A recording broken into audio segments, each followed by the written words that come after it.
pro pessoal lá trazer os shows. Terra de não sei da onde, irmão, chapado de gente. Outro lugar chapado de gente. A cidade, para a cidade, para ouvir o padre cantor. O padre tem banda, viu? E aí, um padre de batina. Depois botei um padre de batina. Aí botei um padre de batina. Vou dizer uma coisa para você, eu ouvi ele 5 minutos. Não saiu nenhuma heresia da boca dele. Viu? E se eu pedir para você vir falar 5 minutos de Jesus aqui, você vai dizer que foi pego de surpresa.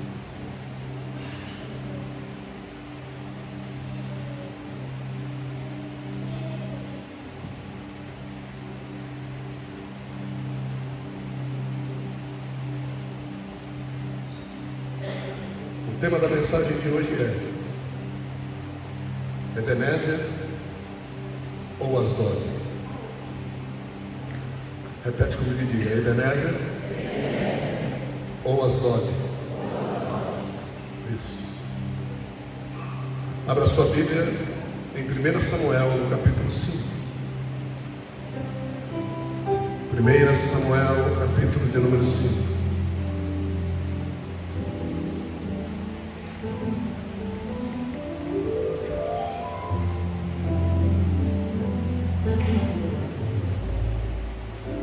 Acharam? Diga amém.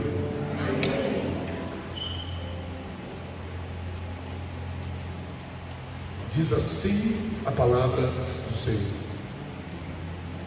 e os filisteus tomaram a arca de Deus e a levaram de Ebenezer. Diga comigo, Ebenezer. A levaram para Asdod. Diga, Asdod. E os filisteus tomaram a arca de Deus e a levaram à casa de Dagon. Diga, Dagon. E a colocaram junto a Dagon. Sobe aqui.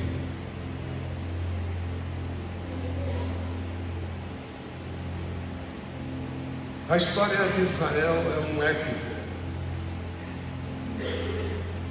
É um épico que precisa não somente ser escrito, mas precisa, antes de mais nada, ser conhecido. Quem pensa que a história do mundo está sendo contada na Bíblia, se engana. A história de Israel está sendo contada na Bíblia. Aqui não há a história do Japão, da Rússia, aqui não tem a história da França, aqui não tem a história dos Estados Unidos da América, aqui tem a história de Israel.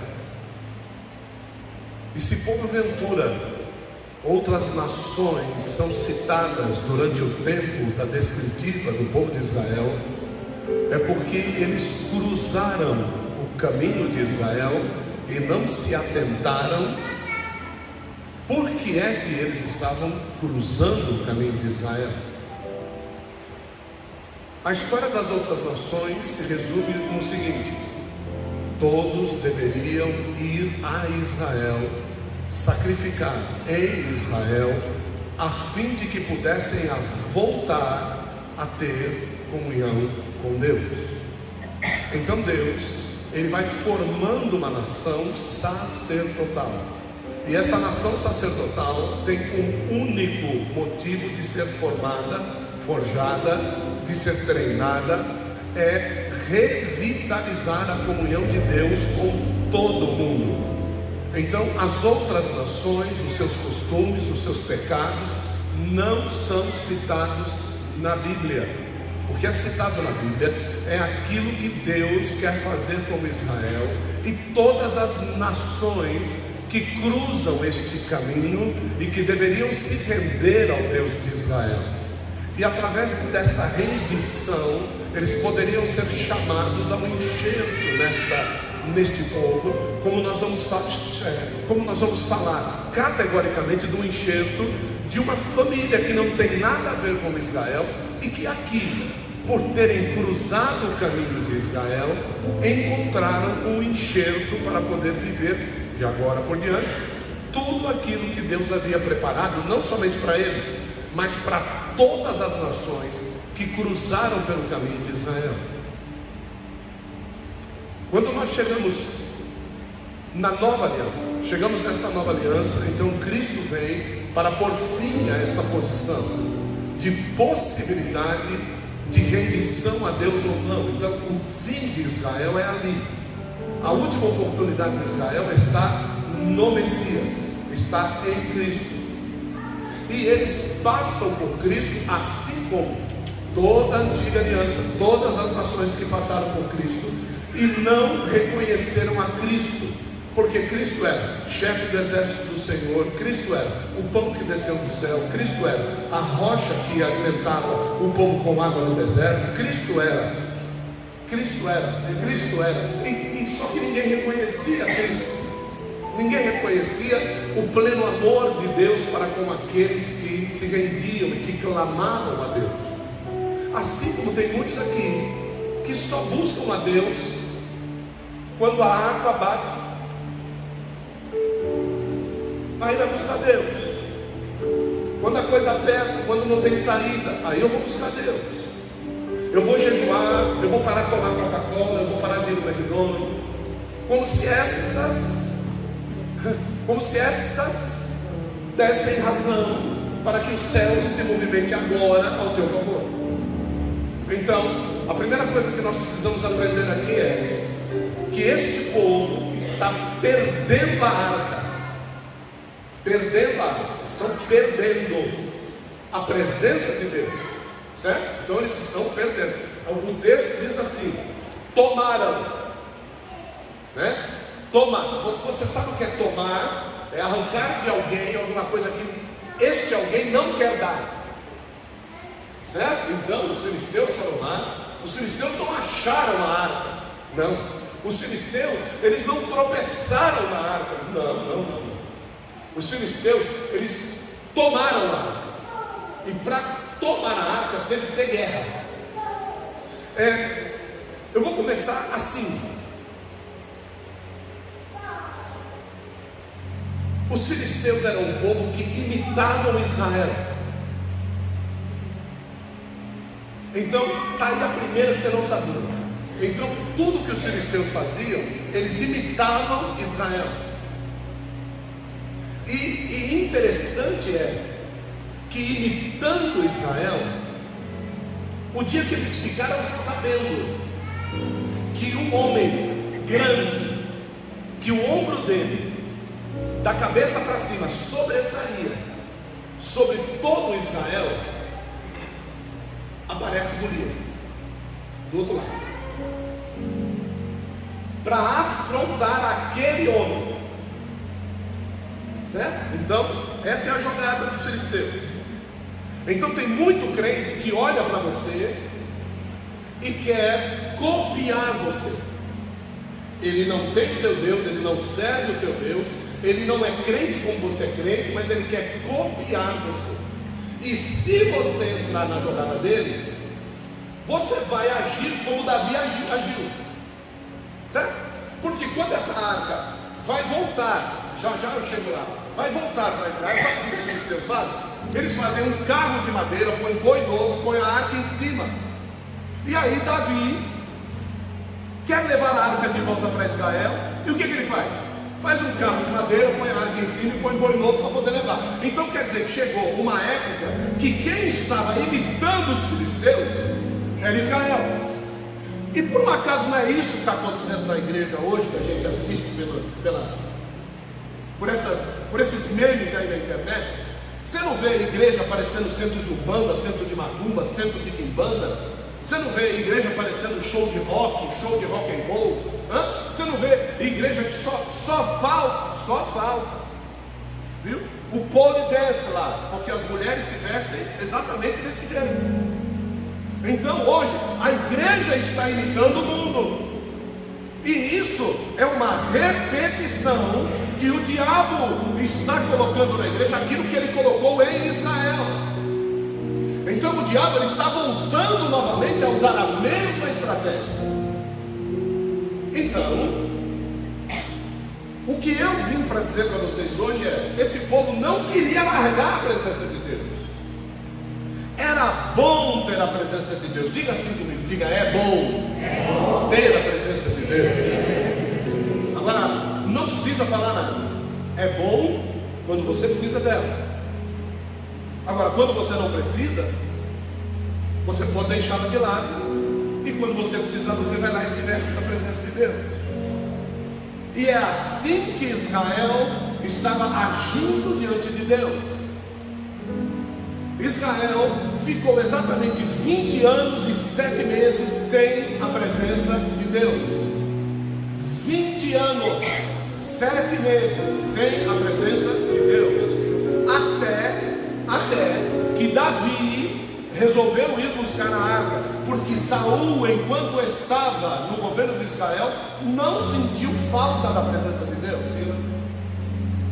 Então o rei que o povo mandou levantar não precisava da presença de Deus. Então às vezes você vai escolher um marido para casar, e esse marido não precisa da presença de Deus. Ele é um gatinho, mas ele não precisa da presença de Deus. Aí você vai escolher uma esposa, e a esposa não precisa da presença de Deus. Então nós vamos escolhendo, e chega uma hora que o Deus vai dizer assim: já que você não precisa de mim, fui. Fui.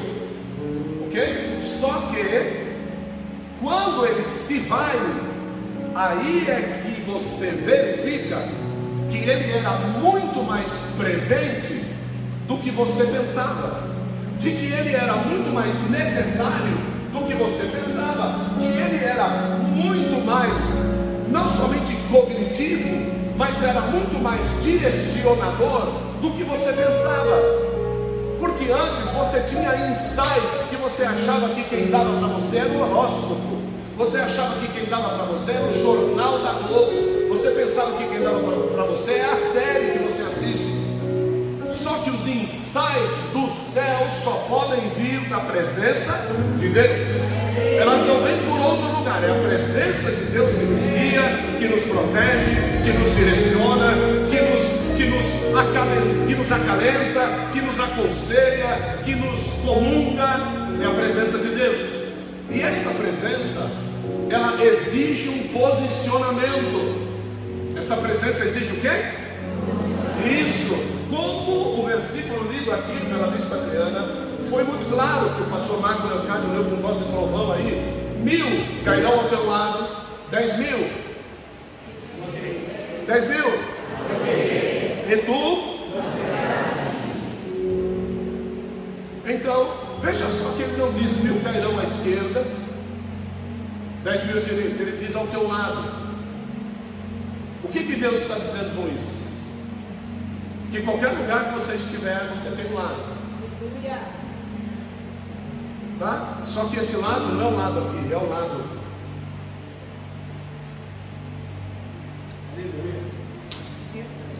É o lado de fora e o lado de dentro. 1000 vão cair por causa dos comportamentos exteriores, 1000 vão cair por causa dos comportamentos interiores, mas você não vai ser atingido, porque dentro de você mora o Espírito Santo de Deus. 10.000 cairão à tua esquerda, não é? O exército de Israel tinha aproximadamente 97% de destros. Dificilmente se escolhia um homem que não fosse destro para a batalha. Aquele que não era destro, ele era lanceiro, e ele não carregava escudo. Não carregava escudo. E aí o escudo estava sempre na mão direita. Então quando ele diz a tua direita, ele está falando do escudo, e esse escudo é a fé. Então muitos vão cair porque vai lhes falhar o quê? A fé. E que fé de pé não funciona. Fé só funciona quando o escudo consegue te cobrir por completo. E o escudo não consegue cobrir um homem de 1,80 m, a não ser que ele... Aí o escudo cobre por completo.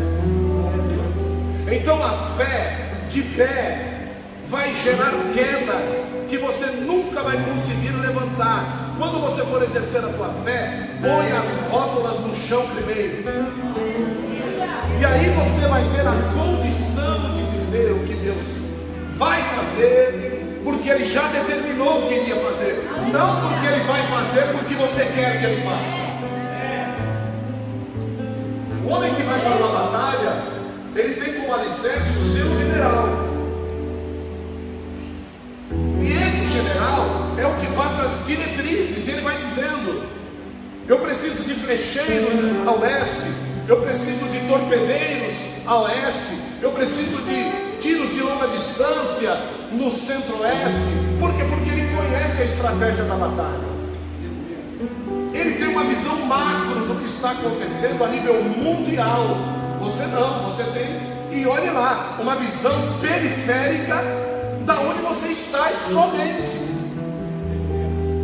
Muitos dos que estão aqui vieram hoje para a igreja olhando o celular no caminho e não sabem que a polícia está atrás de gente que está roubando pessoas aqui na rua, porque você não tem a visão.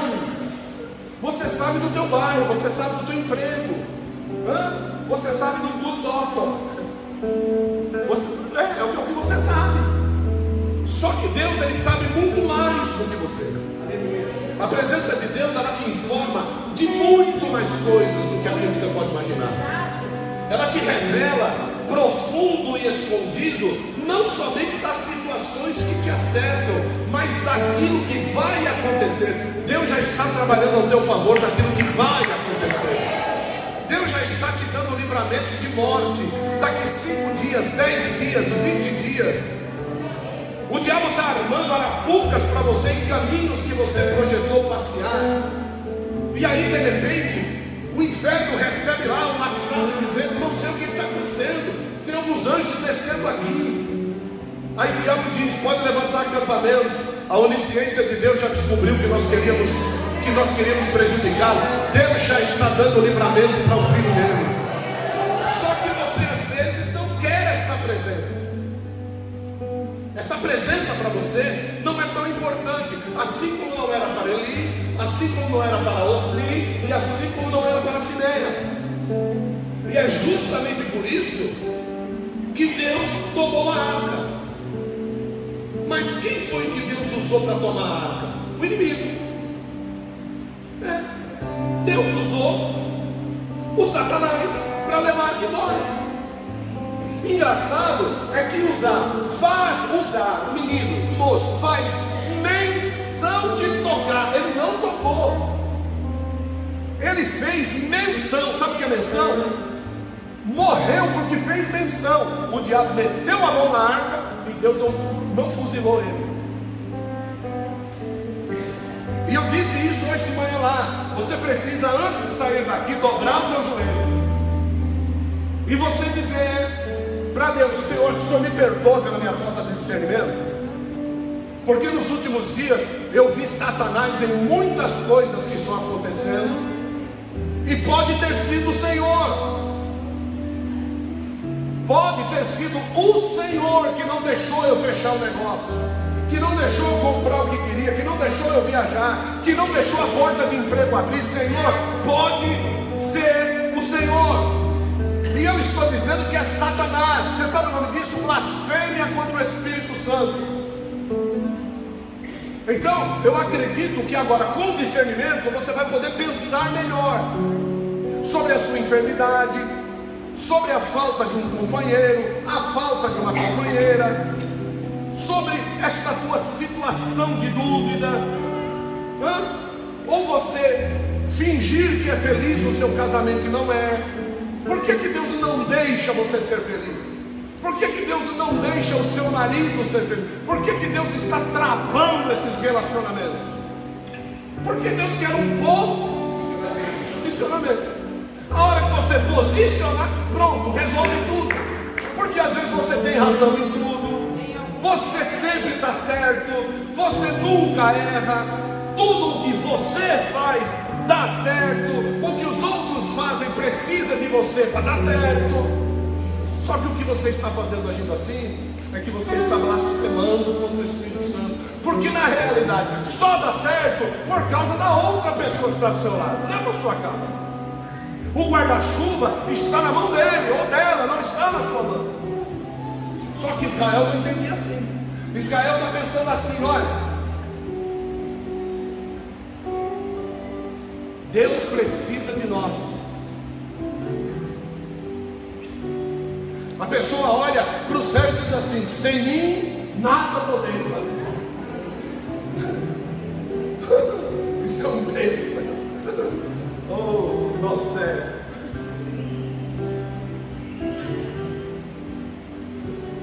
Então os filisteus vão lá, tomam a arca e levam a arca e diz assim: agora nós vamos colocar Deus aonde nós quisermos. Olha só, presta atenção. Agora nós vamos colocar Deus aonde nós quisermos. Sabe quando você era católico, apostólico, corintiano, romano? Quando você era católico, e aí você comprava aqueles crucifixos, né? E quando você esquecia o crucifixo, passava na frente da igreja católica para garantir que Deus estava com você, né? E tem uns que fazem uns montes de negócio, né? Sei nada, você perde na vida. O negócio é terrível. Sabe? Aí, o que acontece? Um dia, você vai para uma balada. Aí o que você faz com o crucifixo?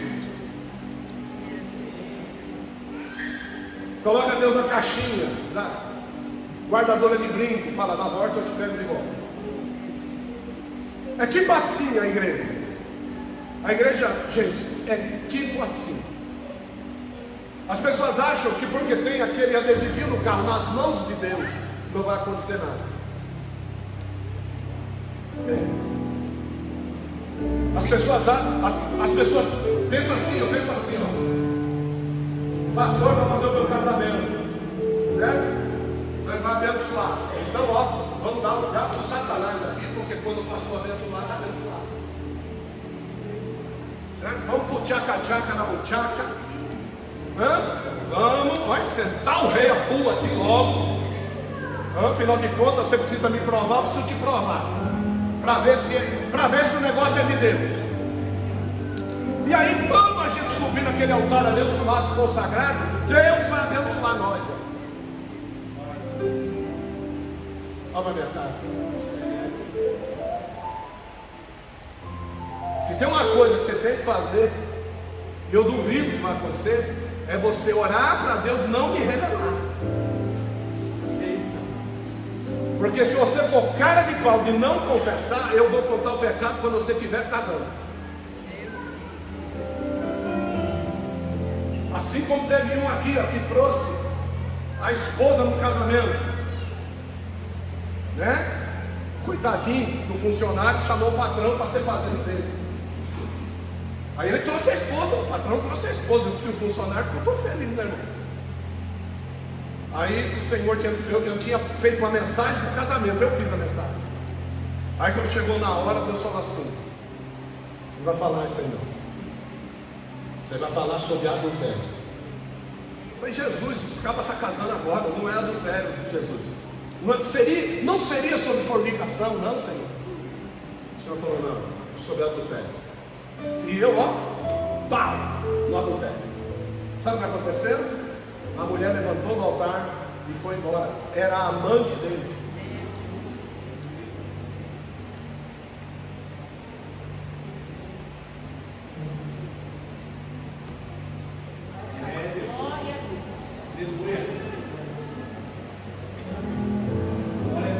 O homem começou a suar fome.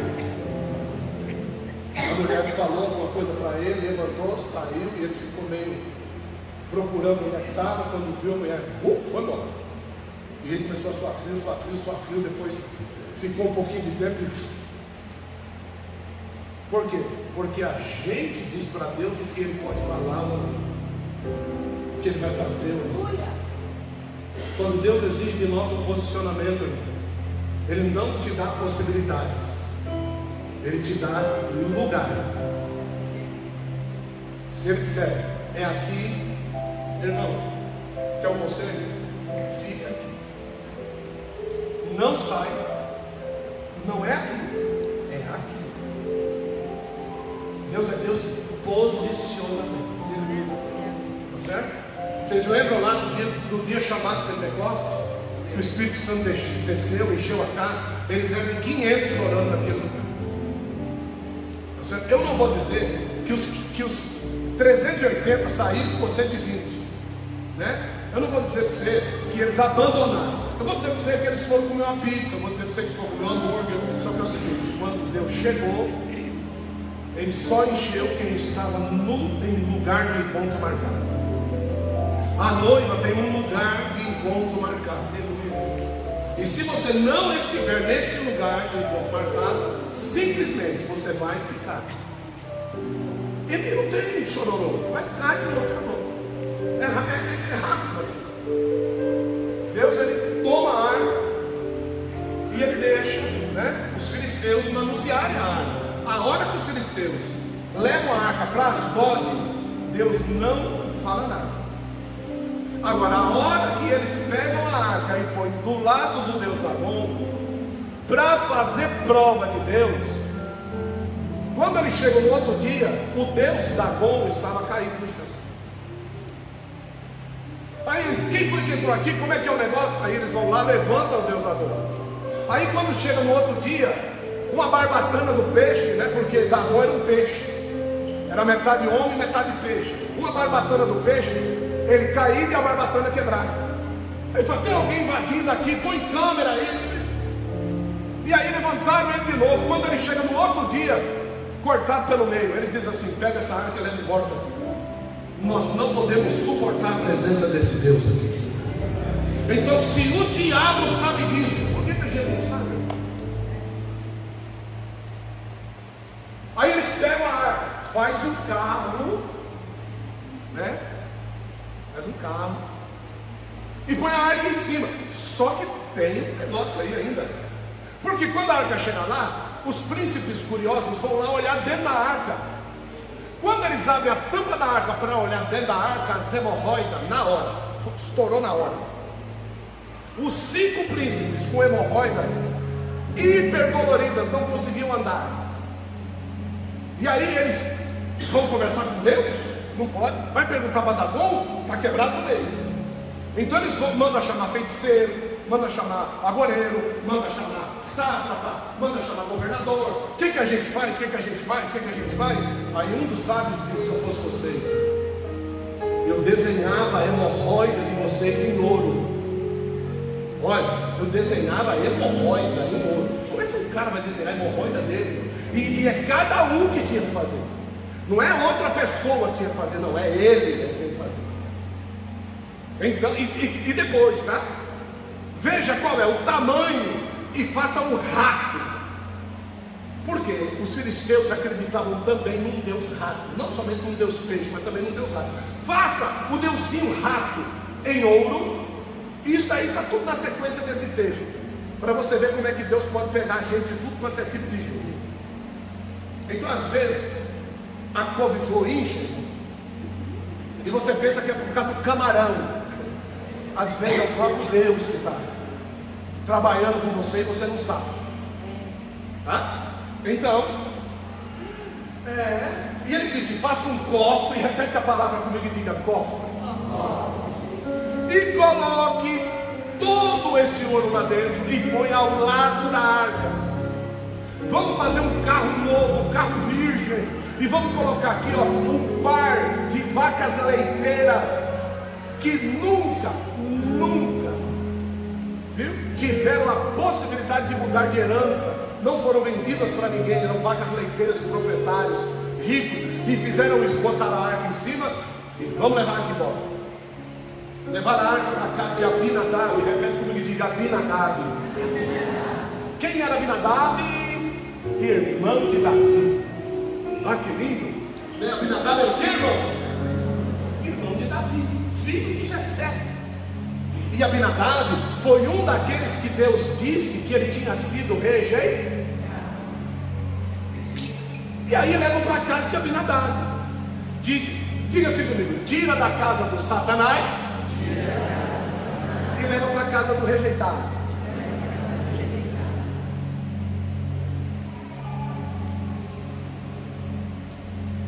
Na casa de Abinadab, ele tem lá os filhos. Diga assim comigo, diga assim: Uzá e Aiô. Uau! Uzá e Aiô eram filhos de Abinadab. Se eram filhos de Abinadab, eles eram o que de Davi? Sobrinhos. Então quer dizer que Davi assistiu à morte do próprio sobrinho. E eles receberam a capacitação, não sei de quem, de um ir à frente e o outro ir atrás no transporte da arca. Aiô ia na frente e Uzá ia atrás. Com Aiô na frente e Uzá atrás, era tudo garantido.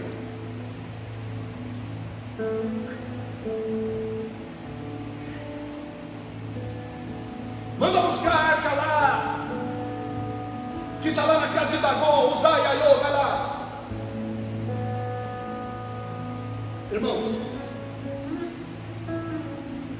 se tem uma coisa que Deus sabe fazer, é mostrar quando Ele está presente.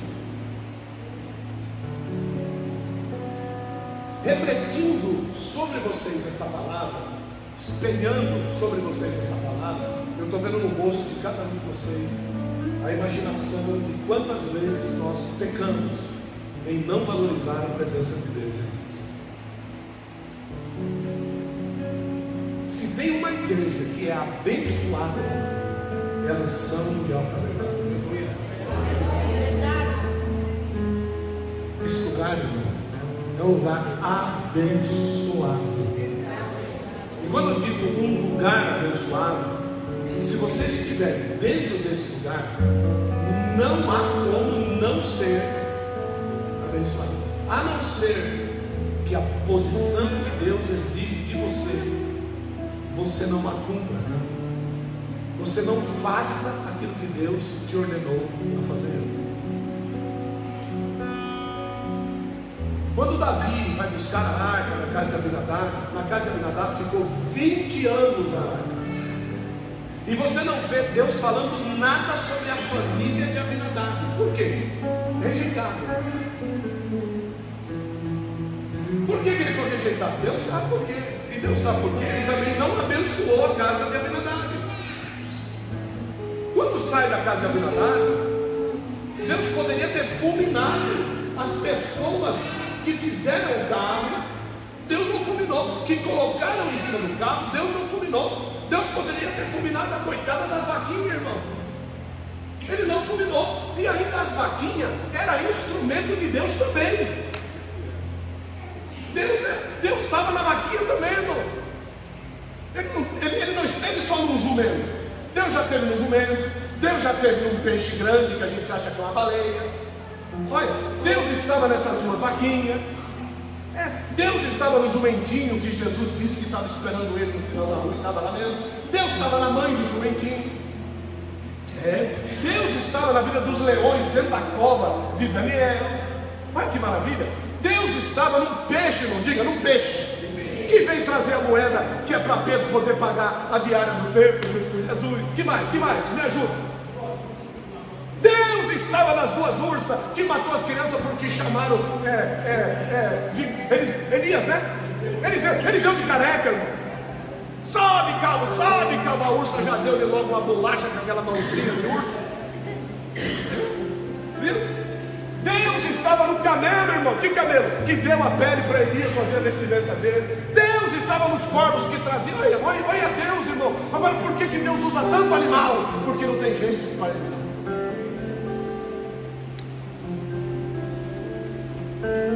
Você acha que se tivesse gente, Deus ia usar animal?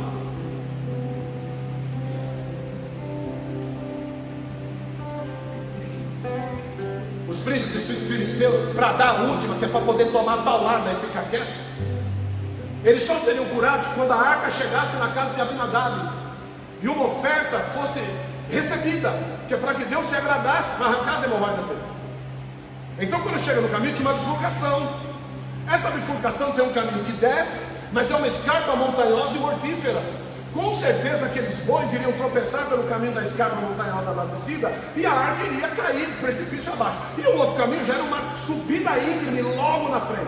O que eles disseram? Vamos ver se Deus está com eles, porque o caminho para a casa de Abinadab é indo pela direita e não pela esquerda. Se os bois forem pela esquerda, nós já sabemos que essa conversa é tudo balela. Vamos pôr uma bezerra sil que resolve esse negócio. Mas se esses bois derem a seta para a direita, meu amigo, Deus está dentro dessa caixa de madeira ali. E eles foram, irmão, olha, imagina a situação, eles indo atrás dos boizinhos, quando chega, irmão, na hora da bifurcação, as duas vaquinhas, irmão, ó, põe a língua do lado de fora e dá certinho, e começa, ó, a ir pelo caminho do lado direito, sozinho, irmão, sem ninguém dirigir. Os bois, o carro, a arca e o cofre. Repete comigo, os bois, o carro, a arca e o cofre. Então eles vão pela direita, pegam o caminho mais íngreme, o caminho mais difícil dos animais andarem, e eles chegam até o seu destino. Chegando lá no seu destino, Deus não tem o que fazer. Por quê? Porque eu já fui rejeitado.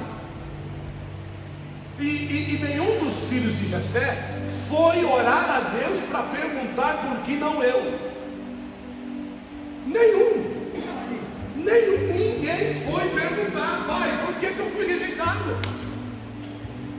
Mãe, por que eu fui rejeitado? Por que eu não passo? Por que eu não ando? Por que eu não prossigo? Você não anda, não prossegue, não passa, mas também não se interessa em consertar para poder passar. Então você continua rejeitado. Você continua do mesmo jeito. Deus não vai habitar na sua casa. Arruma a tua posição. Senão Deus não vai habitar na sua casa. E Abinadab depois vê-se numa situação de que todos os que iam adorar em Jerusalém passavam pelas cercanias da casa de Abinadab. Então o que ele fazia? Um falso culto.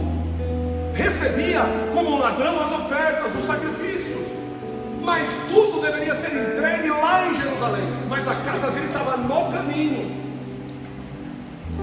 e os bois ficaram ali no caminho. Recebeu, botou a arca dentro de casa, elegeu um sacerdote para ele. Hoje está fácil eleger sacerdote.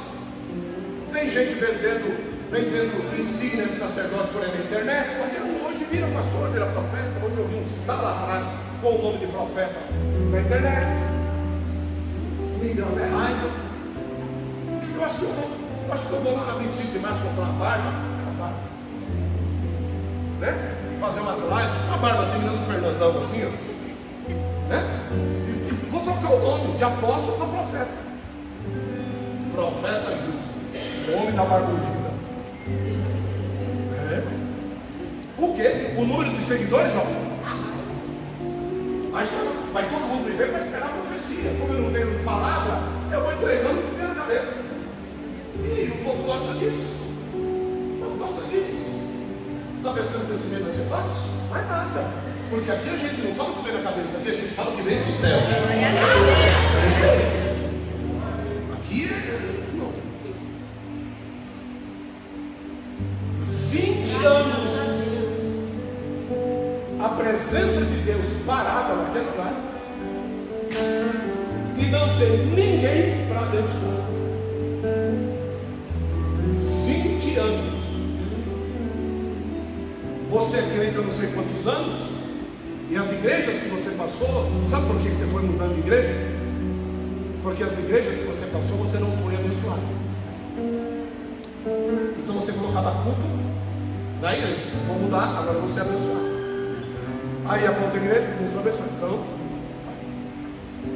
né? Vamos lá. 20 anos mudando e nada acontece. Só que a gente nunca pensa que o problema não são as igrejas.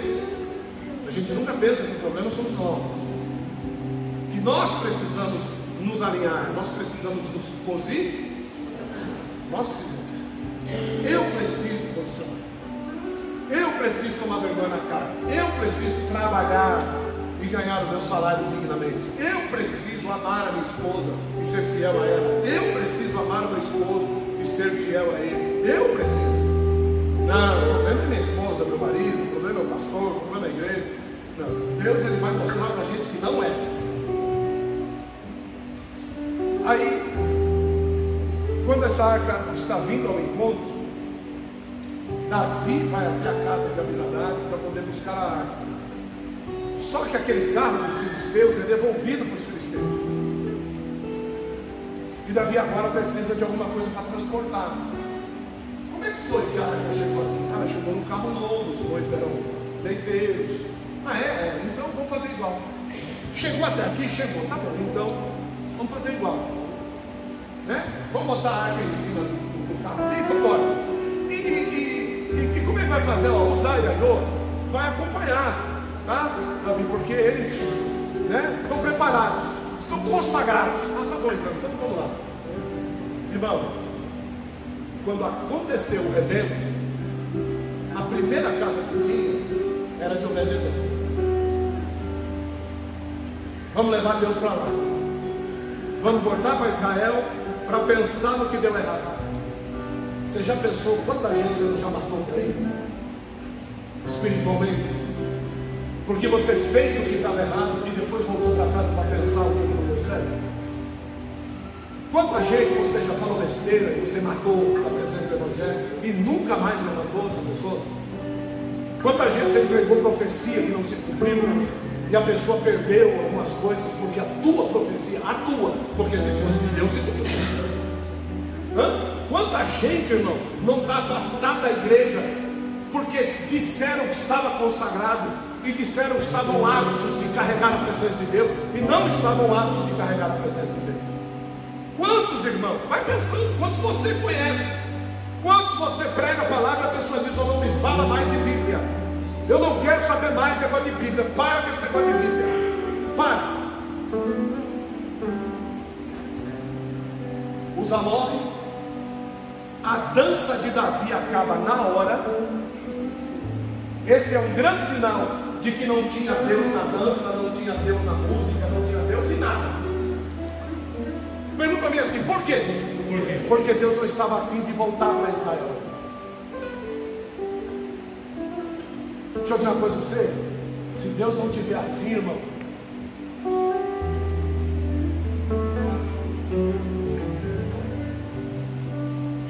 viu? Deus precisa estar. Tem um verso da Bíblia que diz assim: porque se o Senhor não for conosco, nós não arredaremos o pé da vida. Sabe o nome disso? Posicionamento. O profeta levanta no meio de Israel. Israel está com medo, porque eu sou o Senhor, eu estou convosco. Aí todo mundo começa a pegar a arma, aquele negócio todo mundo está lascado. Deus permitiu que o diabo viesse até o portão para profetizar no portão. Pois vocês leem a Bíblia. E aí levanta lá um menino que não é conhecido de ninguém. A Bíblia diz que é um profeta. E esse menino profeta começa a profetizar. E ele traz uma mensagem tremenda. E o povo começa a indulgar, seja, vamos fazer assim, vamos fazer assim. Aí Deus usa a boca do profeta e diz assim: esta peleja não tereis de... Sabe por quê? Deus não precisa de nós para nos dar vitória. Ouve bem o que eu estou dizendo: Deus não precisa de você para nada. Viu? Ou autossuficiente. Deus não precisa de você para nada. Não é a tua assinatura, não é o teu número, não é o teu CPF, não é o teu, como é que chama aquele negócio? O teu score, não é nada disso. E você precisa entender isso precisa entrar dentro de você. Quando você se tornar não autodependente, mas dependente de Deus, então Deus vai fazer com a sua casa assim como fez com a casa de Abinadab. E Deus abençoou a casa de Abinadab. joga fora. Então você vai começar a entender. Nós precisamos regressar ao primeiro amor. O que é o primeiro amor? A criança sai de dentro da mãe, toda lascada, suja, cansada, ofegante, não tinha vida, precisou de alguém para dar vida, e tira tampão, e limpa sangue, e corta cordão umbilical, chorando, com a fome. Aí pega a criança, deita aqui no seio da mãe, aquele negócio todo. Algumas mães, só de colocar a criança aqui, o leite do peito, ó, só de colocar a criança aqui, ó, a criança não está lá, só de encostar, o corpo diz: ao esperado chegou. Olha, querido, o esperado chegou, vamos funcionar. Não, peraí, pega aqui, põe aqui, põe. É assim. Aí a criança tem que sair do estado de autossuficiência, e ela tem que começar. Por que autossuficiência? Porque ela não sentia fome, estava sendo alimentada no milhão. Mas aí o que Deus faz? É assim que Deus vai fazer por nós, irmão, esse mês. Sabe aquela fonte que parece que nunca seca? E aí você vai ter que depender de Deus, irmão. Aí eu tô com fome. E agora? Aí o bebezinho vai lá e cortou a fonte, irmão. Tô lascado. E aí começa a funcionar aquilo que nunca funcionou, o olfato. E ele começa a sentir cheiro de leite. Olha, cheiro de leite. Aquele colostro que não tem gosto de bexiga nenhuma. Mas para ele, irmão, aquilo é uma churrascaria para ele, irmão. Aí a mãe chega e põe ele naquele bico de chupeta, irmão, aquela coisa maravilhosa. Ele diz: rapaz, não tem lugar melhor que esse aqui, ó, né? Por quê? Descobri. Então quer dizer que toda vez que eu chorar, ela vai me dar o tetê. Ela vai me dar o tetezão. Então peraí. Aí vai vir, tome peito. Aí tira do peito, põe no ovo. Né? Até que chega o dia que a mãe descobre que ela está acostumando mal. Está vendo como você sabe? Está acostumando mal, né? Então está aqui, ó. Toma mamadeira, filho. Está aí. Eu quero mamadeira. Fica com fome. Depois que você descobre a dependência e quer virar o jogo com Deus, irmão, depois que você se torna dependente de Deus, aí você vai dizer: não, peraí, quem manda aqui sou eu. O quê? Deus vai te dar um mamadeirão hoje, rapaz. Viu? Você vai ver. Não vai sair daqui com aquele chupetão. Viu? Você não vai dar nem glória. E se agitar muito, engasga. Viu? Por quê? Porque Deus tem o perfeito alimento para a tua situação. A receita da mamadeira não é igual para todo bebê, querido. Então a tua situação tem uma receita que Deus sabe qual é. Viu? O teu caráter tem uma receita que Deus sabe qual é. Os teus problemas interiores têm uma receita que Deus sabe qual é. E os nutricionistas do céu estão aqui hoje para tratar das tuas necessidades, cada um com a sua receita particular vinda da parte de Deus.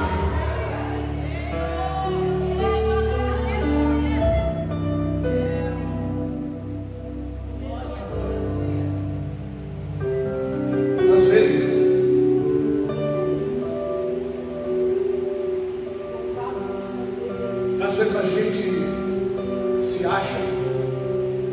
Eu gosto muito de paçoca, né?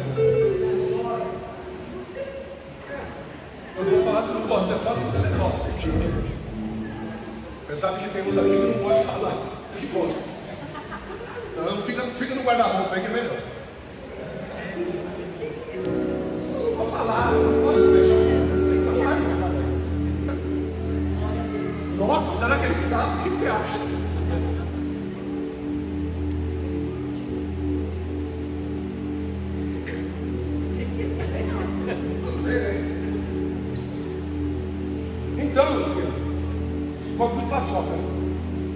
E às vezes eu me acho a última paçoca do pacote.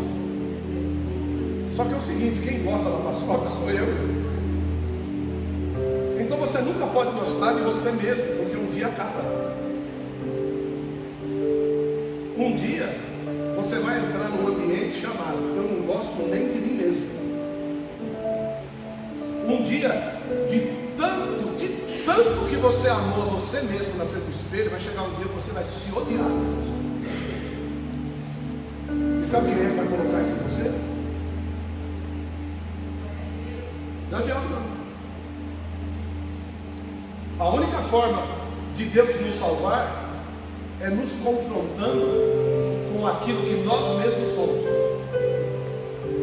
Deus não vai confrontar você com aquilo que você não é. Deus vai confrontar você com aquilo que você é. Viu? Então, Ele vai começar a usar pessoas para espelhar você, para você se enxergar fora dos seus olhos apaixonados por você mesmo. Por quê? Porque ser um manequim no escuro é uma coisa, mas quando você se olha no espelho, você vai ver que você não é nada daquilo. E que existe um espírito de engodo sobre aquele que está apaixonado por você ou apaixonada por você. E esse espírito de engodo é o espírito da autossuficiência. Você se acha lindo, linda, você se acha inteligentíssimo, inteligentíssima, você se acha. Só que aí o que Deus faz? Ele coloca uma pessoa para mostrar para você que você não é. Ele vai colocar uma pessoa diante de você e vai dizer assim: você já reparou no tamanho do teu nariz?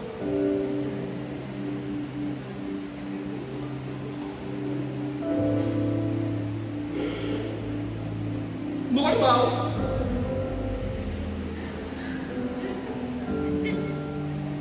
Você já reparou no teu bafo? Não, pera. Mas a minha namorada é apaixonada por mim. Você já reparou em dor no bafo dela?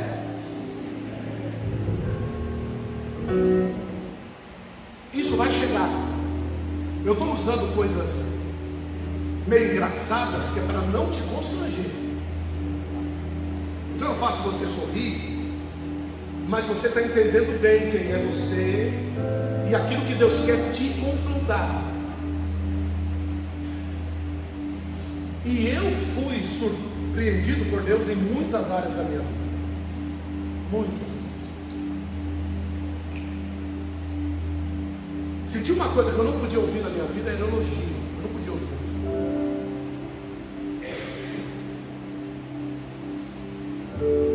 Faz muito tempo que eu não conto isso. No dia que eu fui admitido na Sorocaba, a última entrevista quem fez foi o superintendente da unidade aqui em São Paulo. Era um japonês. Ele me deixou 2 horas esperando numa sala monitorada por câmera. Só que eu não sabia que tinha câmera, não dava para ver a câmera. Então eles estavam vendo o meu comportamento na espera e na ansiedade. Eu estava sendo monitorado, sentado na cadeira, ele entrou, fingiu que estava atrasado, teve uma reunião, pediu desculpas, se sentou do outro lado, se apresentou.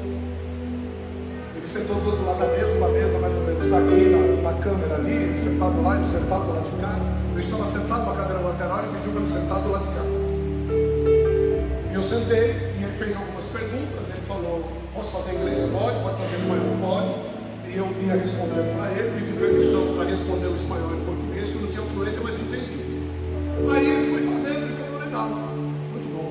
Eu tenho uma última pergunta para fazer para você. Eu falei: pois não. Ele falou assim: dentro da Sorocaba mundial, onde é que o senhor quer chegar? Onde é que o senhor quer chegar? Eu falei: não. O senhor disse que o senhor é o quê mesmo? Ele falou: diretor presidente. Eu falei: eu quero sentar na sua cadeira. Ele olhou na minha cara e falou assim: boa resposta, está admitido.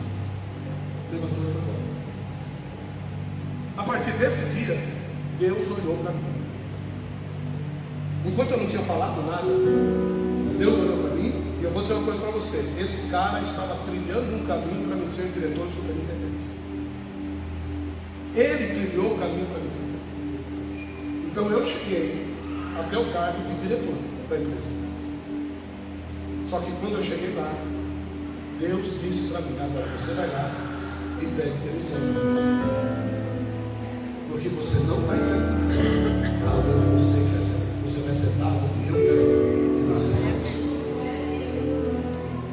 Então eu tinha a oportunidade de negar, eu tinha a oportunidade de aceitar. Eu tomei a posição. Eu me lembro bem que a Adriana estava grávida, inicialmente grávida do Samuel. Com 4, 5 meses, a prova estava terrível.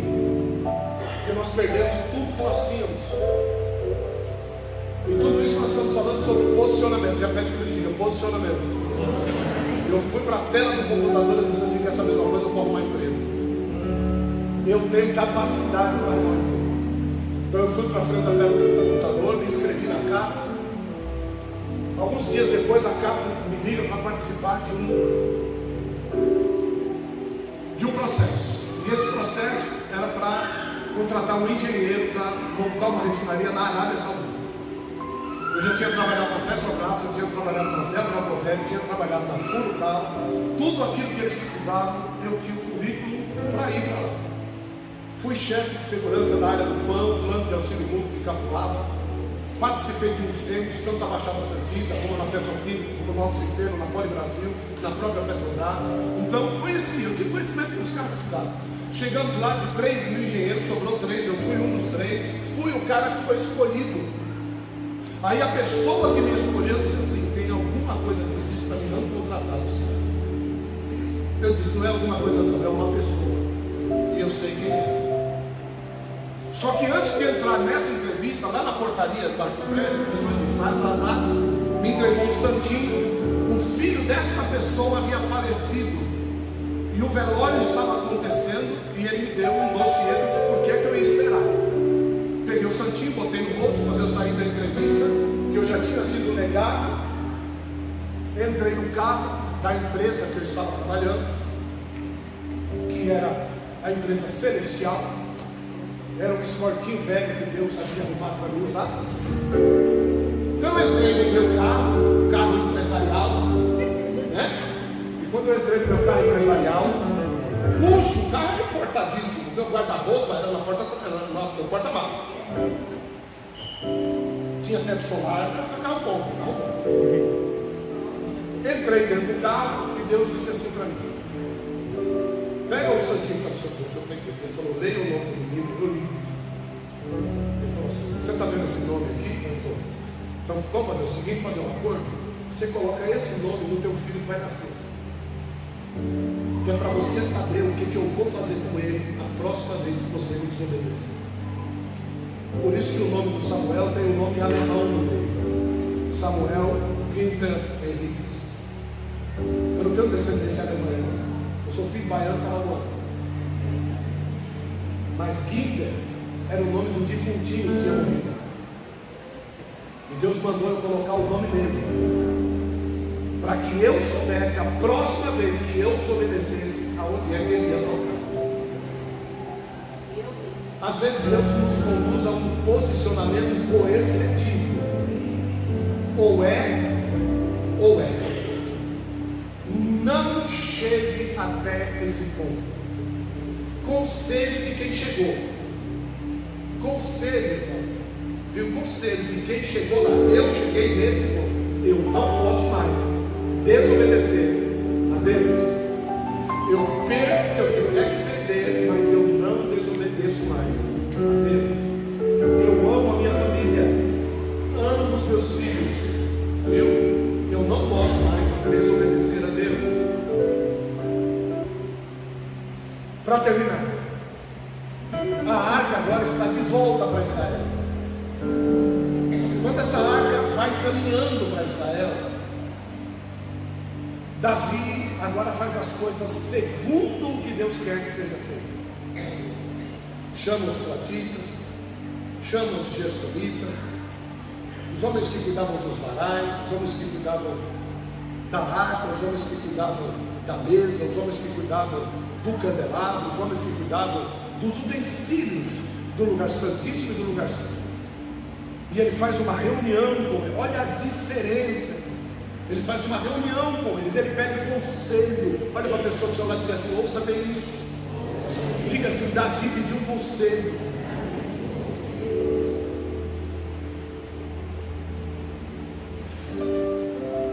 Olha e diga assim: peça conselho. Então eles disseram: manda 4 varão lá buscar a arca. Vai dar boa, não vai dar trave não, né, Digão? Vai dar boa, não vai dar trave, que não cegar. Vai lá. Os 4 cabras foram lá, irmão, arca no lombo e ó, caminho de volta. 4 revezadas, conforme a arca ia caminhando, Deus ia revezando, e a presença de Deus ia passando de lombo em lombo. Diga assim: de lombo em lombo. Viu? A presença de Deus não está no seu carro, a presença de Deus não está na sua empresa, a presença de Deus não está na sua beleza, a presença de Deus não está no seu cheque especial, porque eu nem sei se existe mais isso. A presença de Deus não está no seu cartão de crédito, a presença de Deus está em cima do seu lombo. Você tem que carregar a presença de Deus em cima do seu lombo. E pior, está doendo. A Bíblia diz que tem uma unção que quebranta todo jugo. Deus não carrega cabra seco para carregar a arca dele. Não, Deus unge primeiro e depois manda carregar a arca. Que é para poder não dar piti. Tem muita gente dando piti, viu? Porque o peso do evangelho está muito grande. Porque o peso não é nada. Vá se converter, faça a coisa certa, que a coisa encaixa e vai tudo bem, obrigado. A arca está voltando, Davi está muito feliz, glória a Deus, aleluia. Só que Davi também não foi do mesmo jeito que ele foi da primeira vez. Agora ele pega um éfode que Abiatar havia presenteado a ele, e ele vai agora como se fosse um sacerdote. Então veja que Davi, esse homem segundo o coração de Deus, também tinha aquelas de fazer coisa errada, irmão. E ele tinha aquela vontade de fazer, e olha, aquilo que, e logo depois, lá na frente, o próprio Deus percebe esse instinto de querer fazer as coisas, esse instinto de soberba. E Deus incita o diabo para falar com Davi, para ele pedir o censo. Porque Davi não perdia uma batalha, os exércitos eram fantásticos, eram perfeitos. Ele disse: Joabe, quantos homens nós temos no exército? Joabe diz: Davi, rapaz, Deus disse para não puxar o censo. Quem está mandando sou eu. Deus disse: vou arrebentar.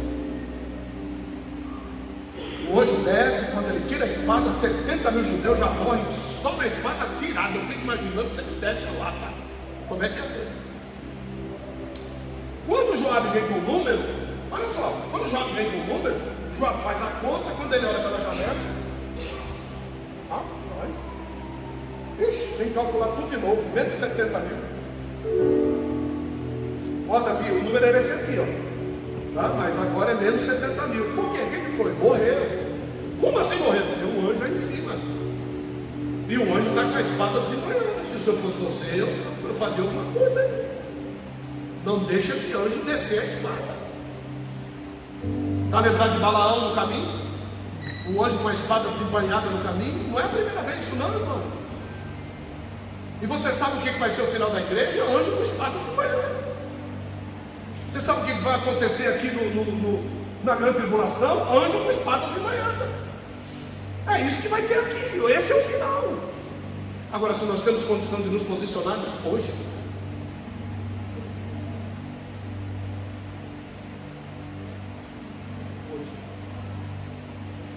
não saia daqui sem posição.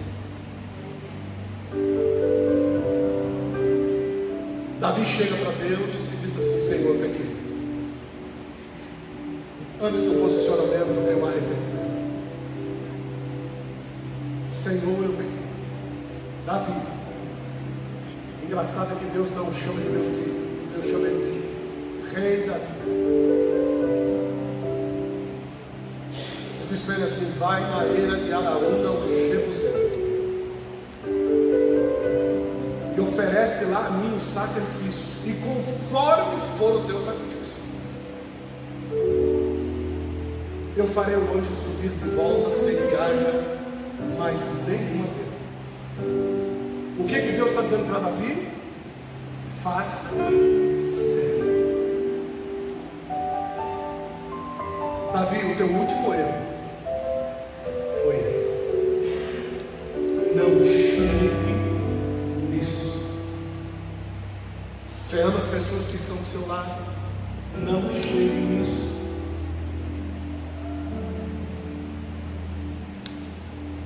Eu estou falando de um Deus que quer te levar para a eternidade, para ficar com Ele.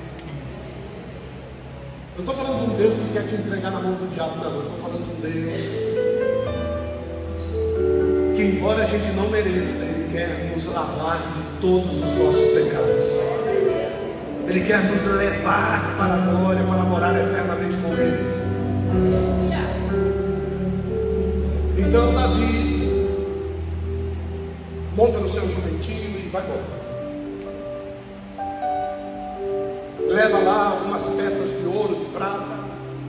Quando ele chega lá, o Davi põe imponência em quem conhece. E Araúna chega lá e diz: olha, está aí os bois, está aí as madeiras, faz os carros, faz o sacrifício, a terra toda é tua, faz o que você quiser. Davi diz assim: porventura eu ofereceria alguma coisa para Deus que não me custe nada? Não, eu quero comprar tudo isso aqui.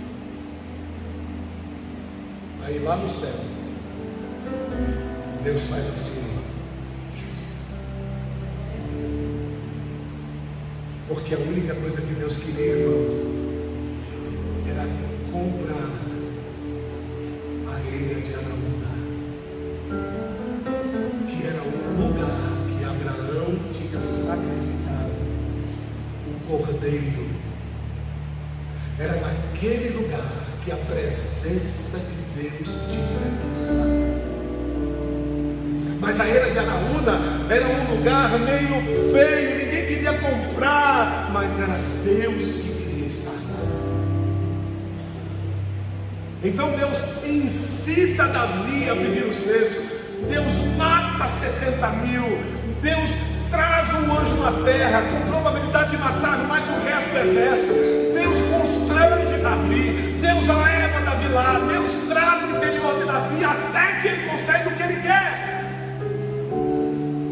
Deus vai fazer tudo o que ele precisar para conseguir o que ele quer. Então, saiba primeiro da vontade de Deus, para que você não tenha grandes tristezas e desvarios no teu caminho. Busque conhecer a vontade de Deus, busque conhecer o propósito de Deus, busque conhecer o que Deus não é o que você quer. Eu quero construir, eu quero fazer, eu quero... Não, você vai ter muita tristeza, meu irmão. Você tem que buscar o que Deus quer, não é o que o apóstolo quer. Veja que a mensagem abre leque para você fazer o que você quiser, mas não cobre Deus dos sofrimentos e das tristezas, não cobre Deus das perdas, não cobre Deus dos filhos que se vão, dos amigos que desaparecem, não cobre a Deus por isso. Depois que eu fiquei crente, aí Deus responde para você: era para você ser o cabra mais abençoado. Você não é porque você não quer ser o que eu quero, você quer ser crente do jeito que você quer ser. Deus te arranca do tráfico de drogas, sabe para quê? Para você ser pregador no meio deles. Agora, para você ser pregador no meio deles, acende a lamparina primeiro, se converta primeiro, crie caráter no nome de Deus primeiro, ame a sua família primeiro, negue-se a si mesmo primeiro, para depois virar um pregador da verdade no meio da onde você saiu. Porque senão você vai ficar pregando para quem não precisa ouvir a tua mensagem. E sabe o que vai acontecer? O propósito não se cumpre, as almas não se convertem e você fica frustrado. E aí você vai fazer que nem Davi fez, vai copiar os filisteus. Aí vai inventar um mundo de profecia, vai deixar a barba crescer na cara, para que você vire aquilo que Deus não projetou você para ser. para que você ande por caminhos que Deus não te levou. Eu já perguntei para Deus umas 10 vezes: por que o Senhor não me leva para Miami? Por que o Senhor não me leva para Fort Lauderdale? Por que o Senhor não me leva, Deus, lá para Londres? Por que o Senhor não me leva lá para Tóquio para pegar tua mensagem? Não, tu vai lá para Rio Branco, tu vai lá para não sei para onde, naquela bicheira, naquela cidade da farinha. Eu sou bem farinha. Você vai para lá e lá eu vou te usar. Viu? Eu não quero você vá para onde você vai, eu quero te levar, eu te levo.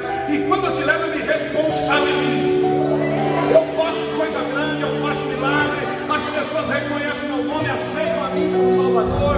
Não é você que está fazendo, sou eu. Eu sei de onde eu preciso de você. Olha para a pessoa do teu lado e diga assim: Deus sabe onde ele precisa de você, sabia? E se você estiver falando, olha só, se você estiver falando com a tua mulher, você e tua esposa, diz assim: ainda bem que é do meu lado, né, amor?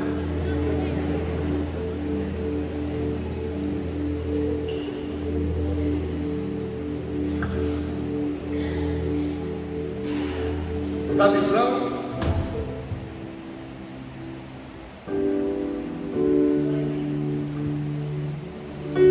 quando chega no final da vida dele, ele está com o corpo amortecido, né? Quando ele foi pegar Betseba, ele não estava com o corpo amortecido, ele fazia o que ele queria. Quando chegou no final da vida dele, pegaram uma jovem bonita, né? Mandaram despir a menina, mandaram a menina deitar em cima de Davi para ver se aquecia ele. Irmão, não queira chegar aí. Viu, Garanhão? Bonitão. Não queira chegar aí não. Seja fiel à mulher da sua mocidade, aquela que Deus te deu para você cuidar dela. Engordou um pouquinho porque você não cuidou dela. O corpo dela é seu. Você está reclamando do seu marido, barrigudo, pançudo, porque você não cuidou dele. O corpo dele é seu. Meninão ali no meio do pai e da mãe disse: está vendo? Pai, receba. Falou até linda no meio do pai. Deu uma rajada de livro, o menino olhou para a barriga do pai e falou: ih, rapaz, bicho. A gente descobre que está barrigudo, sabe quando? Quando a gravata faz curva. Gravata do Marcelão, nem usa. Tinha que ser aquelas gravatas do Didi, Bocó, Sorrisete e colesterol. Gravata do bicho, fica desse tamanho assim no final. E até aqui embaixo, assim, é para poder fazer a curva na barriga. Às vezes nós tratamos o nosso casamento como qualquer um cuide de si. Não é assim que funciona, não. Não é assim, vou repetir, tá? Não é assim que funciona. Você cuida do seu esposo cuida de você. E um dará conta do outro para Deus. Meu marido não é crente, foi você que escolheu casar com ele.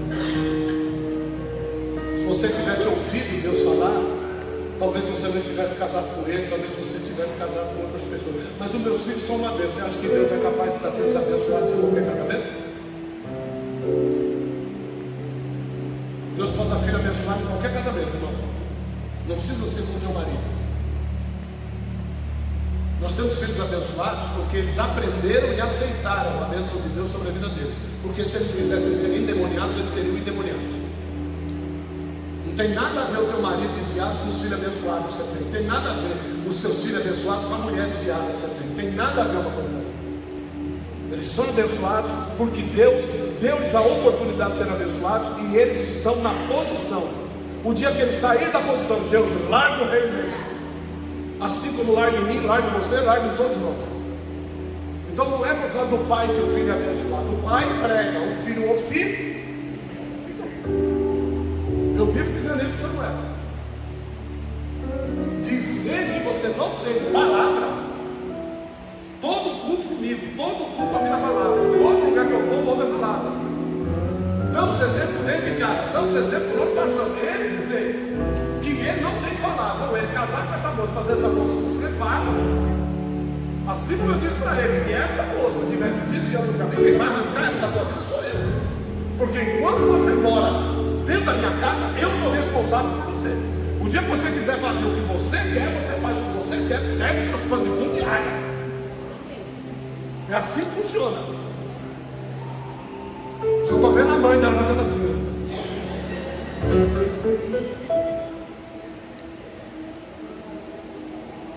E ela só está com ele pela bênção. Por quê? Porque as norinhas me digam, para entrar na família rica isso é fácil? Está pensando, vai entrando aí. Não tem conversa não. E quando quer segurar a bucha sozinho, segure sozinho. Você não quis, você não falou que podia, você não falou que queria, não se vira. Nossa nada. É meu, não é seu. Meu filho, quem tem que dar conta dele, só é flecha na minha alçada. Então eu tenho que cuidar dele. Não, mas eu não cuido do meu filho assim, problema seu, você vai dar conta dele. Por isso, quando tem jantar de casais aqui, quando é que vai ser o jantar de casais? Cadê o Chile? Cadê o cão? Vem cá. Pouco cabelo, vem cá. Só aqui. Ah. É nenhum, né? Quando é que vai ser o jantar de casais? Próximo sábado, dia 9 de setembro. Que hora começa? 7h30 da noite. Eles estão convidados ou não? Todos. Vai ter comida? Vai ter valor R$110 por casal. 50 conto, mano.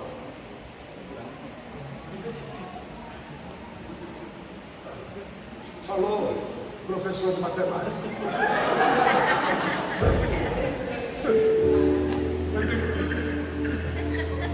Me diga, deve vir, não deve vir?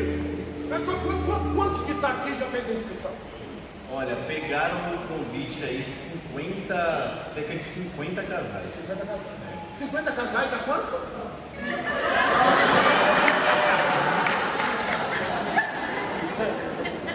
Está pensando que vai ficar assim. Mas tem uns varão aí que não estão muito afim de levar as varoas para jantar não.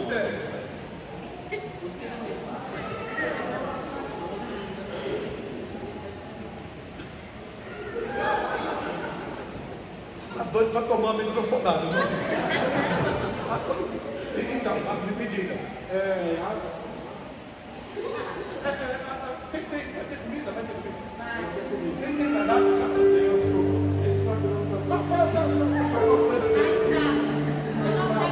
É uma sopa francesa aí com o nome Reich. Irmão, essa língua que ele falou é alemão, irmão. Tem nada de francês aqui. Qual é o nome da bichinha? Peraí, fica aí, não sabe nem não, né? Qual é o nome da sopa? A cozinheira vai falar. Vichosvaz.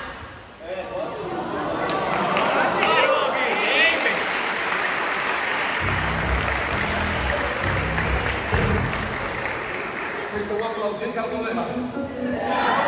É porque vocês não sabem também. Vichosvaz.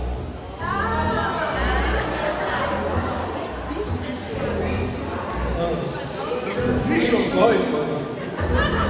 A mesma coisa dizer fecha os olhos, mano.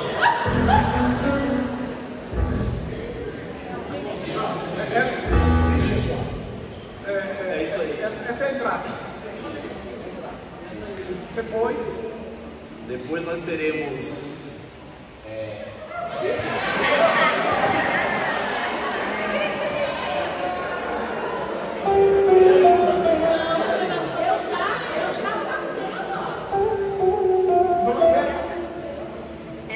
mais surpresa.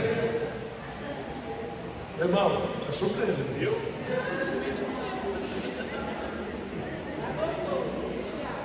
É recheado? Vai ter para todo mundo? Sobrando. O final é petit gâteau. Mano, só o petit gâteau dá 30 conto, velho. só essa sopa aí já é. Irmão, os convites estão com quem? Com a Deise, com o Anderson e Daisy, Priscila e Vamos, fica de pé, senão eles não vão ver você, Vamos. Sobe na cadeira, por favor. Isso. O varão do frio ali, ó. Isso. Então, o Anderson, a Priscila, a Daisy e o Serginho, tá? Estão com convites. Olha, eu quero que vocês tenham, vai ter uma palavra super especial para vocês. Viu? Os casais. Invistam no teu. Apóstolo, estou namorando. Invista no teu. Bom, eu tenho uma programação melhor. Não vai dar para me dizer mais com Deus. Porque eu sei que Deus vai estar aqui. Estou te convidando. Legal? Aplauda Jesus.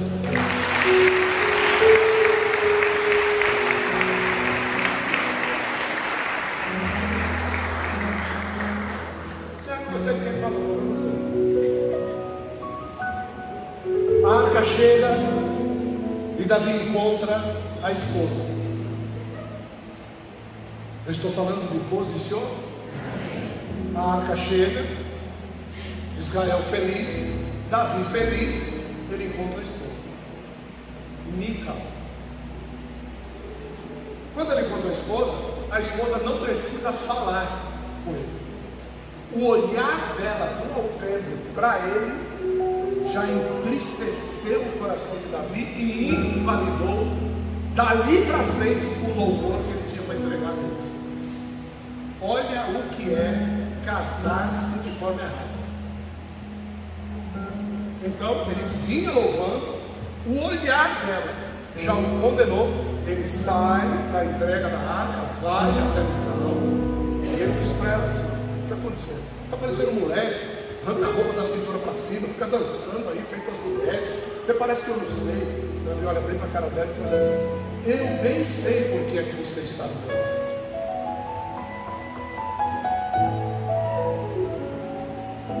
Irmãos, eu vou terminar essa mensagem de posicionamento, porque um dos posicionamentos que Deus mais vai exigir de nós esse mês é casamento.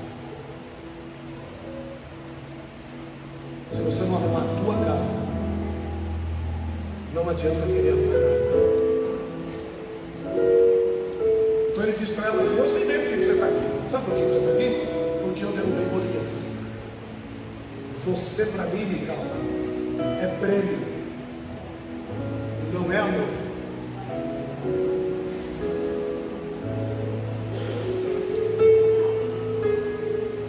Então, preste bem atenção nisso. Olhe tudo aquilo que você tem. Irmãos, eles estão indo que eles vão batizar. Fica tranquilo, fica sossegado. Firma aqui. Olha bem tudo que você tem. Olha bem no seu casamento. Olha na sua vida profissional. Uma vez nós fomos numa igreja. Quando nós chegamos lá, no altar da igreja tinha todos os diplomas de curso que o pastor fez. Você lembra? Todos os diplomas, né?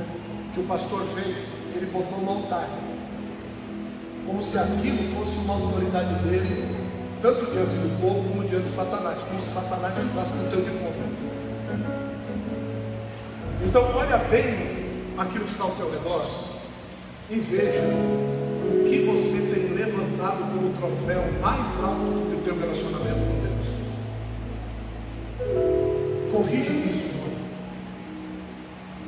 Traz para baixo. Anula. Nega. Sabe? Joga para baixo. Porque todas as vezes que nós colocarmos alguma coisa acima da importância de Deus na nossa vida, nós seremos surpreendidos com a seguinte deficiência: cadê Deus? Deus faltou. Em cima dessa palavra, em cima de tudo que nós falamos hoje, de você ter a presença de Deus só para quando você precisa, mas quando ela vai embora você não quer dar, você luta para que ela não seja arrancada de você. você saber orar muito quando você precisa, mas quando você não precisa, você passa a semana toda sem orar. Você passa a semana toda sem ler um versículo da Bíblia. Você passa a semana toda sem louvar um hino. Mas quando você precisa, você faz campanha, você sobe no monte, você decora versículo, você jejua, porque você está precisando. O seu posicionamento precisa mudar.